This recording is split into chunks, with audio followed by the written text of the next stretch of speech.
Hey, welcome to the studio, B. Good to be back. Absolutely, man. God, it feels like we're just can't just COVID is just It's crazy. It's like physically, I feel like it hasn't affected us. You know what I mean? Neither one of us have ever, haven't caught it. Correct. Haven't really had encounters, close family, but it seems like it sure kind of affected our business. What we do here. Yeah, exactly. Getting into the recording studio and getting back to the swing of things. So it's like it's affected. One way or another, it's affected us. Yep.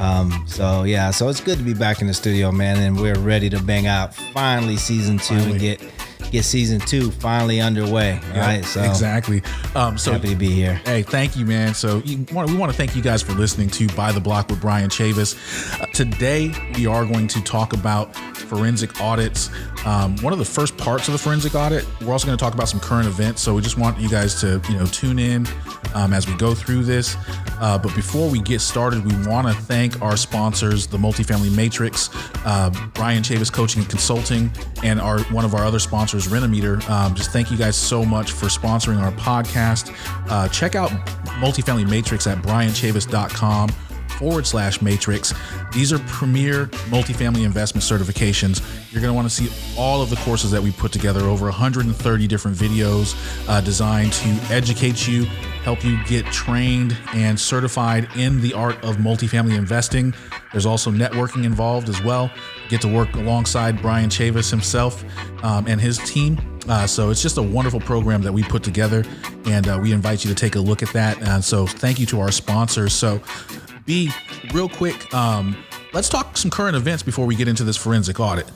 So we got the moratorium kind of expiring here soon. Correct. We're hearing a lot of news about that. Talk me through that, because I'm a little fuzzy on it, but I'd love to hear about your thoughts on all of this. I think we're all a little fuzzy on everything that is, that encompasses some of the, protocol the CDC has laid out as it pertains to, operators and tenants. Okay. So, as an operator, what does the moratorium mean? It means that the eviction stays are going to be lifted.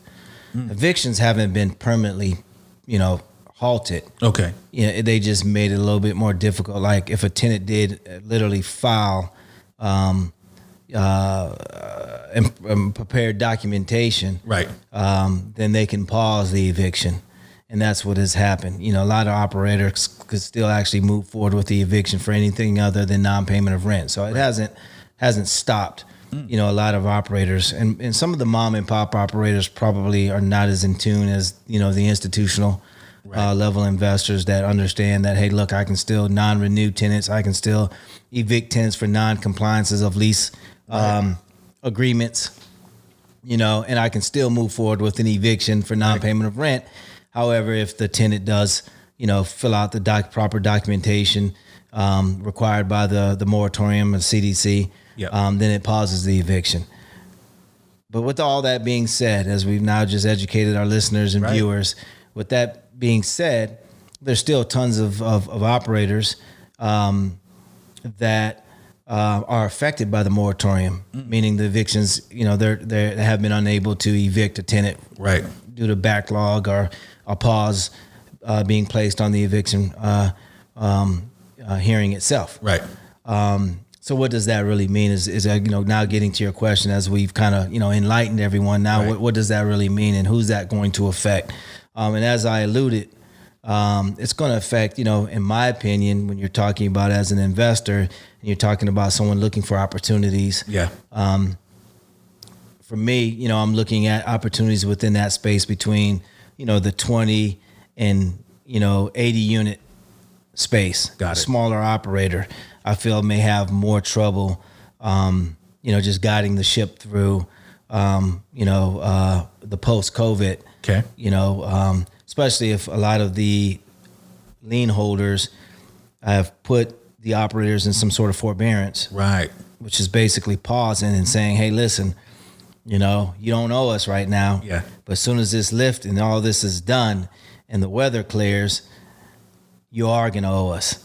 No. And you may owe us on this particular date in the near future. And you may owe us for the entire balance. So, those are the things that you got to keep an eye on, because when that does happen, there's going to be a lot of individuals that may have to, that may be in jeopardy as operators and may lose, subsequently may lose the investment. Right. Because catching up is, is hard to do in any environment. Right. If you're asking someone to catch up 4 or 5 months worth of payments and still operate the property successfully, that's just not going to happen. Right. It's just not going to happen, especially when you look at how in the last several years individuals have financed a lot of these projects, which means they're heavily leveraged. Right. There's just not enough wiggle room if there's not enough CapEx space.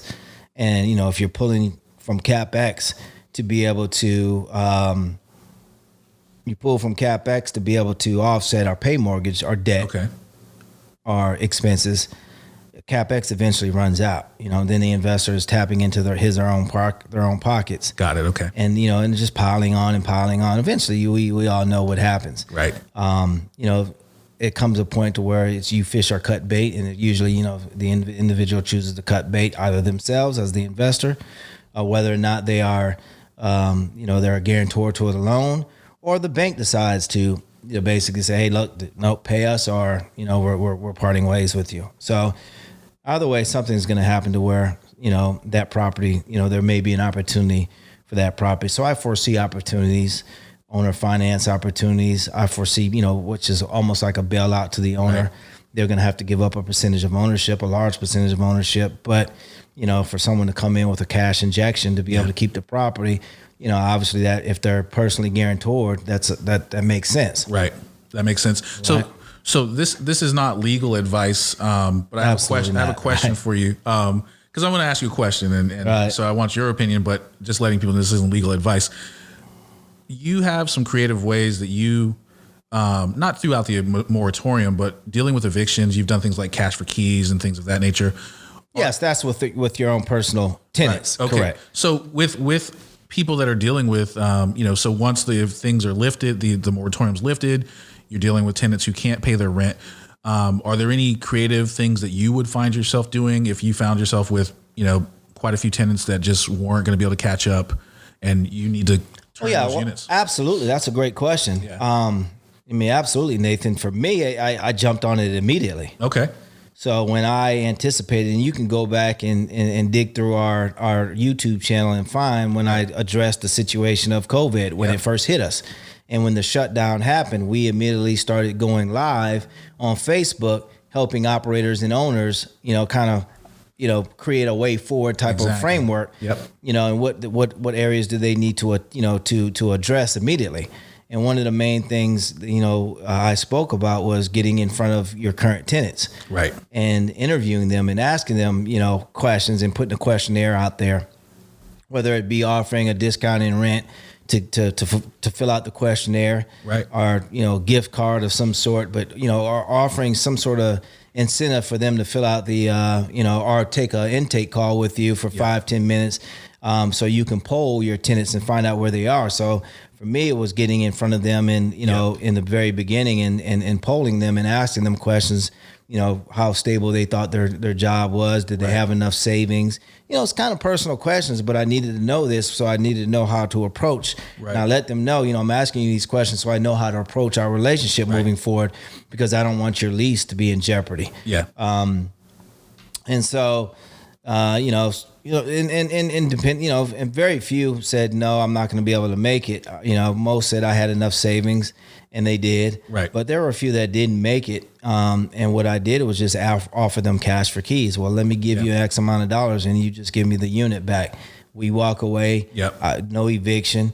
Whether or not you believe that an eviction moratorium means that the eviction won't show up on your credit, so I had to educate. That's ill-advised. It will show up on your credit. The eviction will happen eventually. Right. So I'm trying to offer you a solution so where it's not going to show up on your credit. Yep. Because come 6 months, a year from now, you're going to look back on this and wish that, and try to put this in the rearview mirror like everyone else. Yep. A lot of folks are not going to be able to put this in the rearview mirror because it's going to show up on their credit, the eviction, Absolutely. right? Yeah.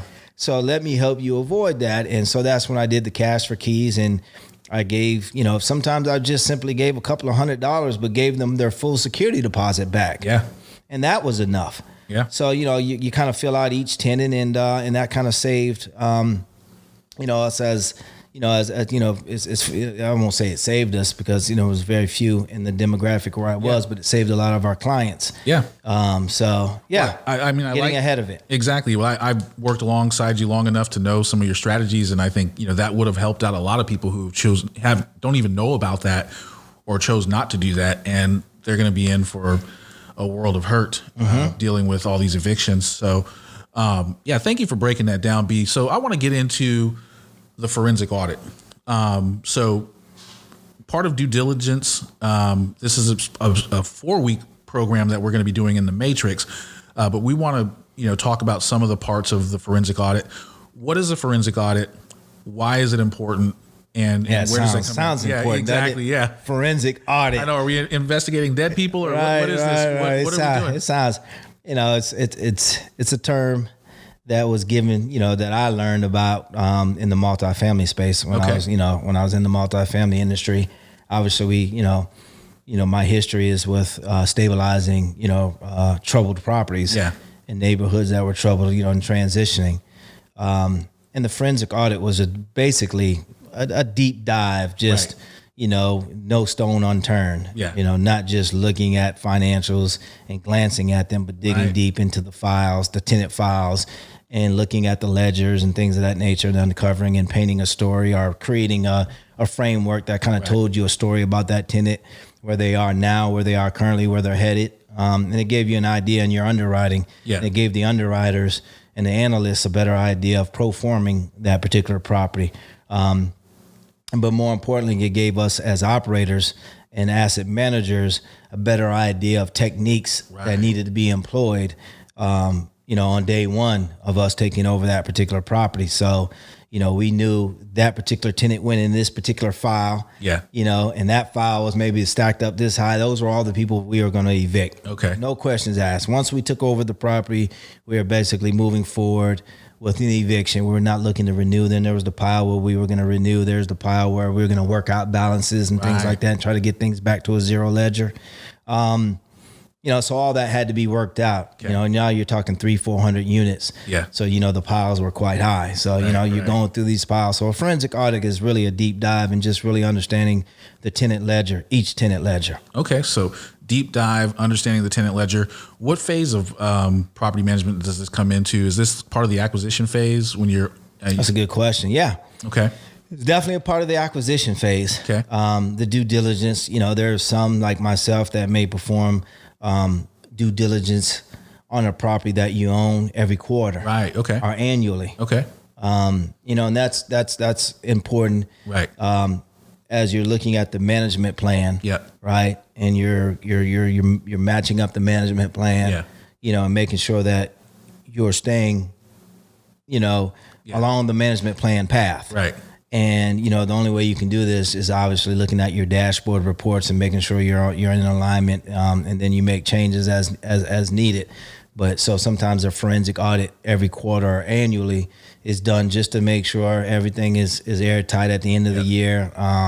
So some do it quarterly, some, that own the property, some do it annually, but you should do it at least once a year, and match it up against the management plan. Really good operators, really great operators are constantly on a monthly basis matching up the management plan against, it's not a forensic audit, but against what we call dashboard reports, which are what we're talking about right now: the rent roll, the delinquency list, the vacancy list, work order list, how many work orders you've had. So you're looking at all the traffic, amount of prospect tenant traffic that you had. So you're looking at these reports, and you're basically getting a almost like a physical of the property for that month.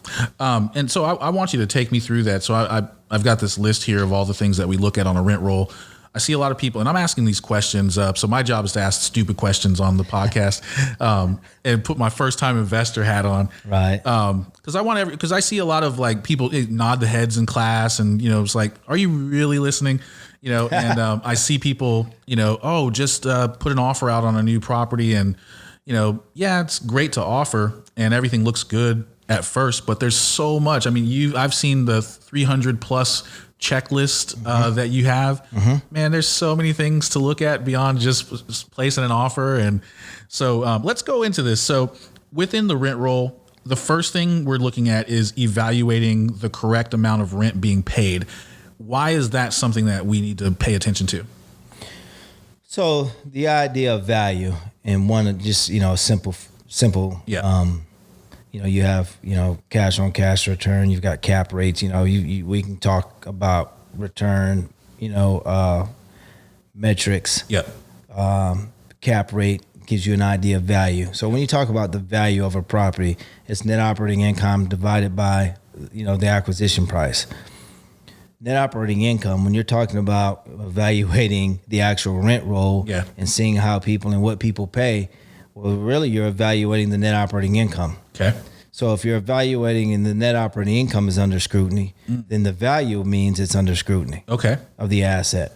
NOI can't be under evaluation without the value also being under evaluation, because NOI, is 99, it makes up, obviously, that's the income that the property produces. Its value is on a cash, on an income approach is based upon the cash that the property produces. So if there's a variance in what is said, if the value of the property is $1 million, and the net operating income is $100,000 or whatever, and you find out the net operating income is $90,000, it was a $10,000 variance, which means that $10,000 variance is going to affect the cap rate, the overall value of the asset. So your job in a forensic audit is to uncover possible variances. You typically never uncover a variance in the positive. Got it. You always uncover a variance in the negative. Okay. Which means, you know what I mean? Yeah.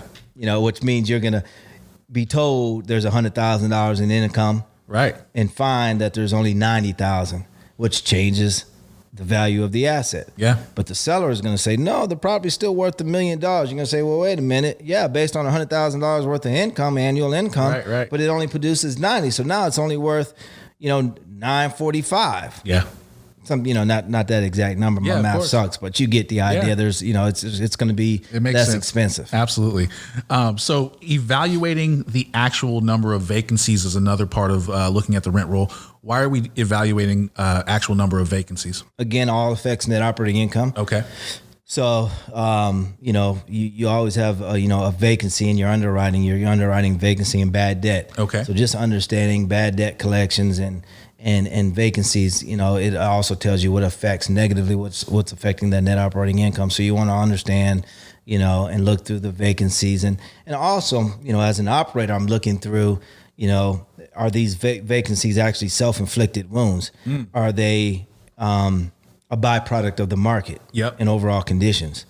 I prefer they be self-inflicted wounds, because that means I can turn them around fairly quickly and turn, the bad debt into income fairly quickly. Versus if it's market related, you got to wait for market corrections, and you really don't have an impact on market corrections. So you don't have an impact on the corrections. Okay. So looking at delinquencies. So this is the third kind of check mark on your list of looking at the rent roll. And these are in no particular order, but so evaluating delinquencies, why are we looking at delinquencies as well? Again, you want to make sure your position moving forward. I'm looking at the delinquencies, understanding what I can pro forma and what, delinquency represents bad debt. Okay. So the lack of income, basically a unit that is not producing any income. So I'm evaluating these vacancies, because those vacancies also represent opportunities to create and generate income, and then also generate income at a market level. So if I can get, stabilize those delinquencies, get income in, that's awesome. Right. But if I can also then say, hey, listen, these individuals, that have these delinquencies, and my cutoff was always 3 months. So if you had 3 months worth of delinquencies, I typically moved you in that eviction pile that we talked about. Right. And I was just wanting to get rid of you, because I can get rid of you, the tenant that is, in collections, and put in $1,400, $1,500, $1,700, whatever it may be for my turnover costs, get that unit market ready, and then put that unit on the market at market rent. Okay. So, that was, for me, that's, looking at what we considered, what do we call that? I mentioned it yesterday, payback period. I'm looking at the payback period there and evaluating it based on the payback period. Okay. And then, so noting the prepaid tenant ledgers. So what is a prepaid tenant ledger, and why is that important to look at? It shows you who's prepaid. Okay. Who has credits on their account as well. So, you're looking at the negatives. You're also looking at maybe tenants who have credit. And then you also want to check for accuracy. Got it. Okay. So, I've noticed in ledgers where tenants' rent rolls will show that they have a credit. Right. But they really don't. Ooh. Okay. But it was input incorrectly. Mm-hmm. So you're giving away a credit, which is the equivalent of bad debt. You're giving away a credit. You're losing income, and giving a tenant a credit that doesn't necessarily, have a credit. So it's again cleaning out the ledger. Dang. All right. There's so much to this. So yes. I was curious to understand, like, why are we verifying a unit mix, and what is a unit mix for people? So who are it's the difference between ones and twos and threes, threes and fours. Okay. So you're verifying the unit mix just for accuracy purposes. Yep. Because if you have if the rent roll says 10 2 ones, okay, but you only have 7, that's going to affect the income. So you're always walking the units, and you're always checking the accuracy of the rent roll. If they say they have 10 efficiencies, right, 20 1 bedrooms, 40 2 bedrooms, 45 2 ones. You just want to verify that, because those are all the various different sources of income. So if there's a discrepancy there, and you find out they only have 8 twos, that can be a problem when the demographic for that particular area calls for more 2s. Right. So, that can be an issue. So you want to make sure you're verifying the unit mix is correct on the property. That makes sense. So now, calculating lease expirations. Why are we calculating lease expirations? What's going through your mind when you're looking at that in a rent roll? Really important is because, again, as an operator, as an asset manager, I'm looking at the lease expirations and understanding that I might want to do one or two things: renew the tenant based on their ledger, and or go ahead and part ways with that tenant and non-renew that lease and get that unit up for market. It also really depends on how far behind market they are. So if we're coming in, for an example, and we've underwritten that we can get $1,200 for the 2 bedroom, and the tenant is at $850. To renew them and give them a $200 some odd dollar hike, it's probably not going to happen. So you typically tell the tenant, hey, listen, you just typically non-renew them. Got it. Sometimes you give them an opportunity and say, hey, listen, we're going to unfortunately have to bump you up $200, but usually in my experience has always been, oh no, I'm going to find another place to live, even though that your $200 is equal to market in the area. It's just, it rubs the wrong way, everybody. So you typically, non-renew them, and then, punch that unit, make ready, and get that unit, market rent. Because, you're losing $200 in income. If you can only raise them maybe $5 or $10, which people are accustomed, but how many people are accustomed to getting their rent raised $200? Got it. Yeah, you're absolutely right. So moving on to our next one is identifying month-to-month leases. Why are we paying attention to month-to-month leases on a rent roll? Same reason. Okay. We're looking at to maximize income. Okay. I want to make sure that we get most of the individuals on a lease. And most of your underwriters are going to probably call for you to do this anyway before closing. Right. Is to try to get those tenants and put pressure on the seller to convert those month-to-months to 12-month leases. Underwriters typically don't like to underwrite with, the Airbnb or the rent roll showing too many month-to-monthers. Got it. Okay. And then comparing market rents to current rents. It sounds obvious, but I'd love for you to break this down. Why are we comparing market rents to the current rents?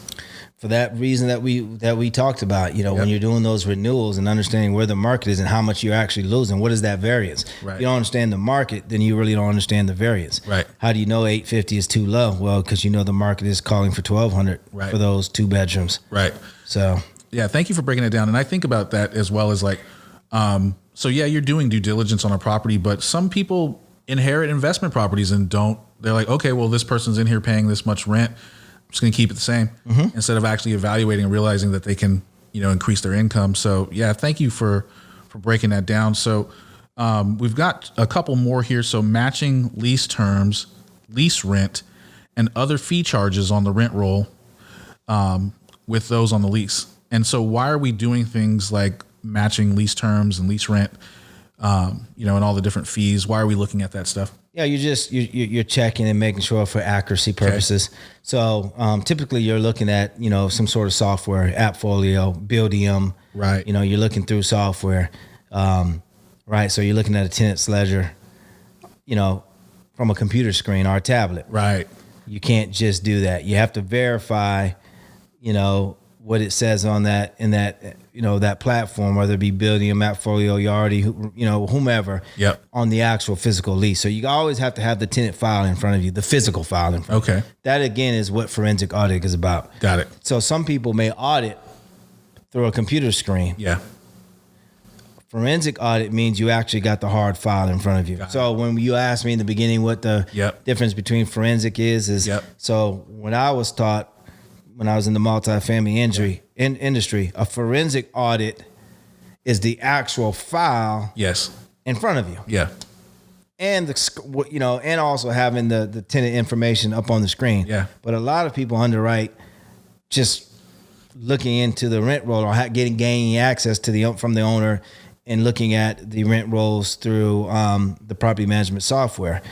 And they're not trained to actually pull the physical file. Let me ask you a question. What's the problem with that? Why can't we just look at the digital? Because you see the discrepancy. So that's a great question. So if you go to court, the judge is not going to ask you for the computer screen. Correct. They're going to ask you for the physical lease. Right. And whatever terms are in that physical lease, Nathan. That's what the tenant signed. And that's what the judge is going by. He's not going by what you screenshots or what you took on the screen. And typically, I'd say on average about 65, if not 75% of the time, we find discrepancies. You know what? I'll change that. 87% of the time, I find discrepancies from what's on the screen, and then what's actually on the physical lease when we have the tenant file in front of us. Right. Okay. And you've seen that happen when we did that 500 unit in Orlando. Yep. How different what the computer said, what the computer program, AppFolio, Buildium, whatever that was, what was inputted by the leasing professional, and what was actually on the lease contract. There was a discrepancy. 85%. I say 87. 87. Yeah. Almost 90% of the time you're going to find small little errors, but that'll kill you. Yeah. So lease start date, 01, 1 right 2020. Lease end date 01 19 2020. Yep. Physical lease, right? 01 2020. Right. End date 01 31 2020. So there's a discrepancy there. Wow. So if you put in legal paperwork or whatever, what is on the screen, then you're inaccurate and you've just submitted an inaccurate file to the eviction attorneys. So discrepancies have to be cleaned up, and that's why you're going through and doing that forensic audit, because at the end of the day, the physical lease is what the tenant typically has signed. But sometimes, for us, we do e-leases too. Okay. And you'll find discrepancies in the e-lease because what was originally typed in the e-lease doesn't necessarily match. Right. What was. Sometimes you can go in. Typically, it automatically does it. It auto-populates everything. Okay. But sometimes you have the ability to go in and change dates, and you do, right? And sometimes leasing agents will change dates for whatever reason. Right. And sometimes they're good reasons, and sometimes they're not, good reasons. They shouldn't actually be messing with the dates. But sometimes you do. Or it happens just simply by mistake because you hit the wrong button. So the lease will say one thing, but the actual physical, what's in the system will say something else. Yep. See it all the time again. So just because, you may not have a physical lease, right? You may have done it through the system or the platform in the e-formation, but you can still find discrepancy. So if you're not going through the e-lease and checking, the dates and stuff for accuracy, then whatever that tenant signed, whether it be e or physical signature, that is what you got to go by. And that's what you're checking against the actual rent roll. Wow. Yeah, there's so much, and you can see why you guys need to, be more hands-on, do your homework. Inspect what you expect. Absolutely. So we've got our final one here. So verifying lease rent amounts and the rent security deposit amounts with what's actually in the property's bank account. Why are we doing that? If we have to ask that question, you probably shouldn't be in the industry. I told you, that's why I'm here to ask the stupid questions. That one is, So that one is a definite, I would say out of that one is, we all know the answer to that one, no matter your level. Yeah, you got to check for accuracy for income. Got it. You want to inspect what you expect. You want to make sure. And a lot of that too, you want to make sure that, for me, I'm doing that more so for the security deposit, on the security deposit side, because I'm held liable. So I might have 100 units and think I've got X amount of dollars for security deposits. And then if I'm not doing my due diligence and I take over the property, purchase the property, title is done, we go to the closing table. Now I own it. I actually own and inherit all those security deposits. So any discrepancies or the lack thereof of income that exists in those security deposit accounts, I'm responsible for. Right. Not the prior owner. Nope. I'm responsible. I should have done my homework. So a lot of, the forensic audit on the bank accounts is really important. Forensic audit on vendor accounts, really important. Yeah. Because sometimes vendor contracts will say if the property is sold, it null and voids the warranty. Okay. Or a certain dollar amount is paid or needs to be paid by the new owner. Got it. And you don't know those things. Those are things you need to negotiate up front with the owner. So you want to make sure you're reviewing all vendor contracts for any kind of language that might find you at fault or might void your warranty or might have you paying some sort of, due on, I want to say transition to the new owner, due on execution of sale. Right. And that's the case with a lot of contracts. So you want to do your homework, not own the property and go, okay, well, this roof is warranted. It's only 2 years old. Then you find out, no, the roof is no longer warranted because you owe $1,200 because you bought the unit and it did a due on sale clause or some sort of clause where if you didn't pay the $1,200 to the roofing company, then the warranty is voided within 30 days of you purchasing that property. Exactly. So now you think you got a warranty and you really don't. Wow. Oh man, this is quite the doozy. This has been 30 minutes, and this is only one part of the due diligence. Man, this is only. You probably got what This is only one. Yeah. One sliver, one cog on the wheel. Absolutely. It's called a framework for a reason. 300, at least 300. So at least now 299 more. Right. Sections to evaluate on the property. Yep. And that's both interior and exterior and on-site, the interior of the property and the exterior of the property, the leasing offices, the maintenance sheds and offices, and depending on the size of the property, of course you can condense this. If you're only talking about 20 units, it's not going to, still going to take a little bit, but the process is less daunting, when you're doing, versus doing an institutional grade asset, 200, 300 units. Yeah, it requires a full team. 20, 40 units, you can probably get away with just 2 people. Exactly. And we don't share this to scare you away. We hope that you will, take on the task, and it's worth it in the end. Yeah. It's just one of those things where if it only scares you when there's a lack of knowledge or the tools and resources to perform the due diligence correctly. Yep. And it should scare you. Yep. If you're going in blindly.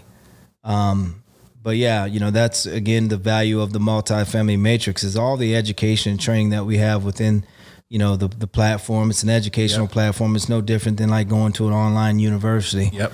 There's just multiple training courses, and all of our podcasts are stored there. All of our, one-on-one, our Thursday lectures are stored there, and there'll be more lectures coming with different individuals in the industry, experts in the industry. So that everything is there for you to develop and to develop your skill sets. But as you can see clearly, that absolutely, this is a business, and you have to develop a certain amount of skills to operate the business correctly. Man, thank you so much for breaking all this down, man.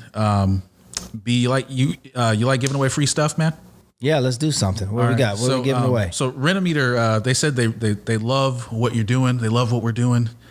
And they want to give away 5 free rental reports. So let's do it. You go to Renometer, 5 free rental reports. Exactly. Guys. That's like gold. You know what I'm saying? So we talk about rent rolls. You trying to get your rent up to the scratch.